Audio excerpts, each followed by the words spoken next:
back, Penguins. Let's head right to the best news crew in the best news studio. Here's McKenna and Isabel with today's broadcast. Thanks, Ronnie. It's always nice to be called the best. Today is Wednesday, March 30th, and it's National Pencil Day. Pencil Day, huh? Pencil Day? Really? Pencil Day? And to what glorious accomplishments is the pencil responsible for? I guess the fact that the pencil is used every single day in some form or another by just about every person in the world. Isn't that enough for you? No! The pencil is responsible for every essay, every math problem, every social studies and science test I have ever taken. Wait, aren't you responsible for every essay and test you've ever taken? Well, kind of, but it was my pencil that marked the answers, so therefore the pencil is responsible. Well, if you say so. Now let's stand for the nation's pledge and our proud penguin pledge. I pledge allegiance to the flag of the United States of America and to the republic for which it stands, one nation, under God, indivisible, with liberty and justice for all. Respect, responsibility, and citizenship too, they bring out the best in me and you. Trustworthiness and being fair help to show others that we really care. We all know what's right, we all know what's good, we all do the things that we know we should. Please remain standing as we reflect on all the evils the pencil is responsible for.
You may be seated.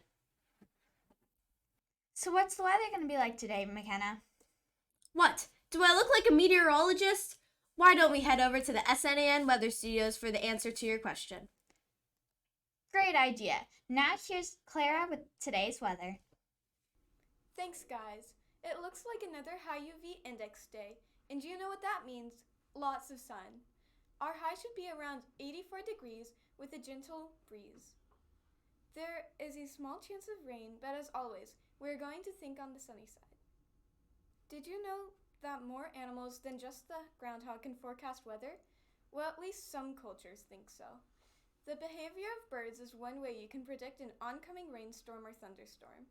The folklore stories say that birds flying low to the ground indicate foul weather, but that may not be true. Instead, if you see sudden migration, such as any birds perching on power lines or seagulls flying in from the coast, it usually means that a rainstorm is coming. That's because birds can hear infrasounds, a very low frequency that humans can't hear. Their heightened sense of hearing lets them listen to storms rolling in from hundreds of miles away. Now back to you in the studio. Well, would you look at that? Birds are good for something. If you say so. Now let's head to the Good News Studio for another positive story. Thanks, guys. Today's headline: strangers are leaving strollers, diapers, and toys at the border for Ukraine refugee moms. An image recently shared around social media of empty strollers on the Polish-Wales border crossing an inspired mountain of donations for Ukraine refugees. Now, women, children, and infants are fleeing the war and being greeted by mountains of clothes, stuffed animals, strollers, diapers, and more after they step off the train. ABC reports that the number of spare carriers and strollers from the Polish mothers have been particularly inspiring, with many donators leaving handwritten notes behind with words of support. Now back to you in the studio. Now that's an act of kindness. Very inspiring. So, today is Wednesday, and you know what that means. Yep, tomorrow's Thursday. No, silly. It's time for another 30-second dance party. This week's class is Mrs. Masso. All right, everyone, up and join in. Now let's get our energy flowing. Have a great day, penguins. Bye. Bye.